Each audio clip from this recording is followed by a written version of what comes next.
And we are back here on the GSMC Football Podcast. And for the fourth part of the show, we're going to now preview the early slate of games for the final week of the regular season, Week 18 in the NFL.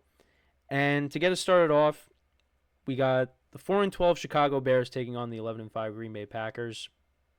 Packers are 10-point favorites in this game. Now, something that hasn't been finalized yet, similar to the AFC, is the wild cards positionings. So right now, I mean, whoever loses the Lions-Vikings game is going to be the top wild card team. But you also have the Commanders, who have clinched the playoff spot, and the Packers, who also have clinched the playoff spot. So right now, the Packers are the 7th seed. Commanders are the 6th. Now, depending on what happens in these two games, if the Packers beat the Bears and the Commanders lose, then the Packers will get the 6th seed. Commanders are taking on Dallas. Right now, I would lean towards the Commanders winning, Packers winning, so the Packers would end up being the 7th seed. And they're probably taking on, well, no, they will be taking on the Philadelphia Eagles if that's the case. So, yeah, right now, that's how I see it. I got the Packers winning against the Bears. The Bears have just been a huge disappointment this year. I thought they were going to finish with a better record, but ultimately came down to coaching, had a rookie quarterback. The protection was not there. They need to bring in the right regime for this team. And I do think that if the Bears can get the head coach right, you bring in an offensive-minded head coach, and, you know, they have a good defense. I mean, the defense has kind of went south since they let go of Matt Eberflus, but, I mean, it was good. I mean, I guess if you want to call it good, last week against the Seahawks in that great Thursday night game that we had the pleasure of watching. Other than that, though, the defense has gotten shredded since they let Matt Eberflus go.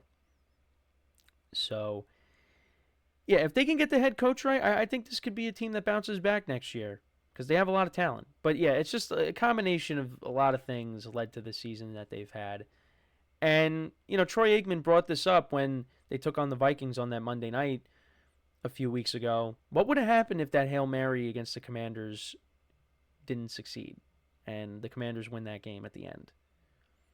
How would the Bears season have gone? We'll never know. But they were 4-2 at that point. They were about to be 5-2. Things could have changed, but it's a what-if game that we're playing there. So, yeah, I think they're going to end up losing this game here. The Packers, that game against the Vikings kind of told me some things about them. I mean, maybe they turn it up in the playoffs, but that game didn't sit right with me. They went 0-4 against the Vikings and the Lions this year. That doesn't sit well with me. It just doesn't. Because those are the teams that you're going to have to play in the playoffs. And you also, if everything stays the same, you'll be taking on the Eagles again, and you lost to the Eagles. Now,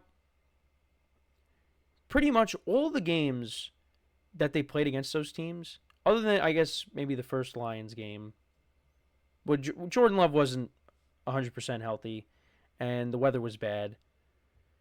I mean, they've been in all those games. It's just they fall short. I mean, I guess you can make the argument with the game on Sunday against the Vikings. They really were never in it. Got close at the end. If their defense could have got a stop, then they could have got the ball back, and who knows. But they got off to a very slow start in that game. They were playing catch up, and they ended up losing the game by 2. And even when Jordan Love came back the first time against the Vikings, the first game, they were getting blown out. Packers had a late comeback, but they fell a little bit short. So, yeah, it's just, and then you lose both games to the Lions. So, I don't feel confident about Green Bay going into the playoffs right now because of these slow starts that they get off to. Now, playoffs are a different animal. They could turn it up. Because I feel like on Sunday, they really tried to establish a run with Josh Jacobs. Now, Josh Jacobs has been great all year, but you need Jordan Love in this passing game to get it going. Now, they were missing Christian Watson, so that did hurt. You hope to get him back. But Jordan Love in this passing game has got to get it going. You know, against the Saints, they really didn't have to do too much because the Saints were very shorthanded.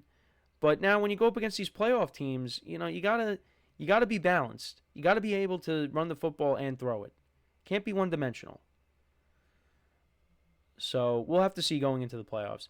Anthony Manzano in the chat, good to hear from you. Question: if both the Lions and Vikings end up with the same record at the end of the season, who gets the NFC North Championship? Well, they're going to be facing off this week. So whoever loses, is going to be a wild card team, and the winner is going to be the number 1 seed. Now, if there ends up being a tie, I mean, does it still go? I guess it still goes to the Lions, right? Because the Lions have the better divisional record. Actually, well, don't they have the same divisional record? Well, the Vikings lost to the Lions, so I guess, yeah, no, it would still go to the Lions. I think. That makes sense to me.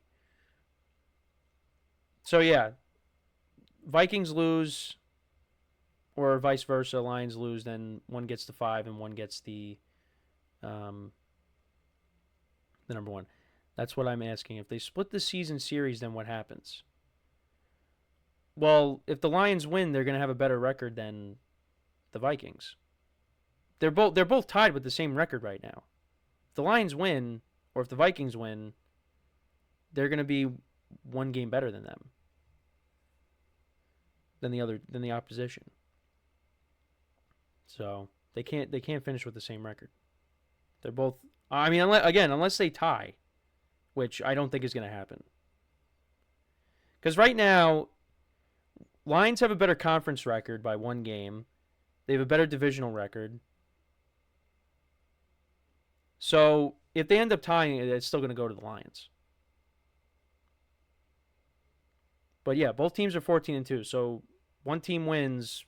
Whoever wins, they're going to be the 1 seed and win the NFC North, and the other team is going to be the 5. So hope that cleared it up the way I explained it. But anyways, all right. So I got the Packers winning. They're 10-point favorites. I think they should win by a couple of scores. The Bears, I think, are just packing it in. This season has been a disappointment for them. So then we move on to the Eagles and the Giants. Eagles are 3-point favorites. They'll be resting their starters. Saquon Barkley will not break Eric Dickerson's rushing record. About 100 yards away from it. Yeah, I can't wait for the Giants season to be over. I think even with the Eagles backups, I think they should be able to beat the Giants starters. I mean, I don't know what the Colts were doing last week. That was very telling about their defense, how bad their defense really is with that performance that they put on. Look, if the Giants win this game, they only hurt themselves with the draft positioning. Because this is a team that does need a high draft pick. But I guess, if they win, good for the players, good for the coaching staff. But for the fans, they're just not happy. They are not happy. But yeah, whether it's Kenny Pickett, whether it's Tanner McKee, I do think that the Eagles' backups will beat the Giants starters. The Giants are the worst team in football. Even with that win last week, they're still the worst team in football in my eyes. So I'm going to take the Eagles to win, and I think they cover the spread. So we'll talk about the NFC South game matchups. So the Panthers are taking on the Falcons. Saints are taking on the Bucks. Bucks are 13.5-point favorites. The Falcons are 8-point favorites. The Buccaneers blew out the Panthers. Chuba Hubbard got hurt, and the Panthers missed him because Bryce Young just had to keep throwing it, and they became one-dimensional. And, they just couldn't keep up with the Bucs offense. The Bucs are rolling right now, and I think they're going to roll right into the playoffs. They just need to win, and they're in. Now, the Falcons, they need the Bucs to somehow lose to the Saints, who are still shorthanded, and they need to beat the Panthers. I think both teams will win, and I think the Falcons will just miss out on the playoffs. I like what I saw from Michael Penix on Sunday night. Had some big throws, and this was just his second career NFL start, and it was on prime time, and at times he looked good.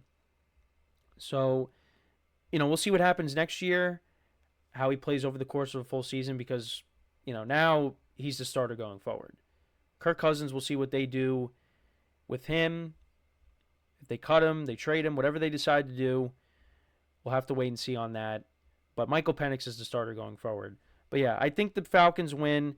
8 is a lot of points. It is a lot of points, but I think with the Panthers missing Chuba Hubbard, that, like I said, that made him one-dimensional. I think the Falcons should be able to win and cover the number, but we'll have to wait and see. Bucks, 13.5 points against the shorthanded Saints. I think they should win and cover that. That, again, big number. But I think if it's Spencer Rattler again, I think the Bucks should be able to win and cover. Because I don't think Derek Carr is going to play. Yeah, so he didn't practice on Thursday. There was maybe a small chance that he comes back, but I think the Saints should hold him out. Why risk more injury to him if he's able to play? I would sit him for this game. The Saints are not going anywhere. It's a meaningless game for them. So, yeah, I think the Bucks win, Falcons win, like I said. Got the Commanders and the Cowboys. Cowboys are 6.5-point underdogs. They got blown out by the Eagles. Kenny Pickett and Tanner McKee had their way with that defense. I mean, the Commanders still need this game just to, cement themselves as the 6th seed. So I think they should win and cover. Cowboys don't have CeeDee Lamb in this game. They actually cut Ezekiel Elliott. So, that second stint with the Cowboys ended pretty quickly. So, yeah, I'm going to take the Commanders to win and cover. Colts and Jaguars, I really don't know what to do with this game. Colts are 4.5-point favorites. I mean, they got embarrassed by the Giants last week. So I'm going to say that they bounce back, get the win, and get to 8-9 to finish off the year. I had them at 9 wins before the year started. So they finish around that. So I'll take them in this game over the Jags. Jags, a forgettable year for them. I mean, Brian Thomas Jr. was a bright spot for this team, but just very disappointing year. They'll probably be looking for a new head coach. Then you got the Bills and the Patriots.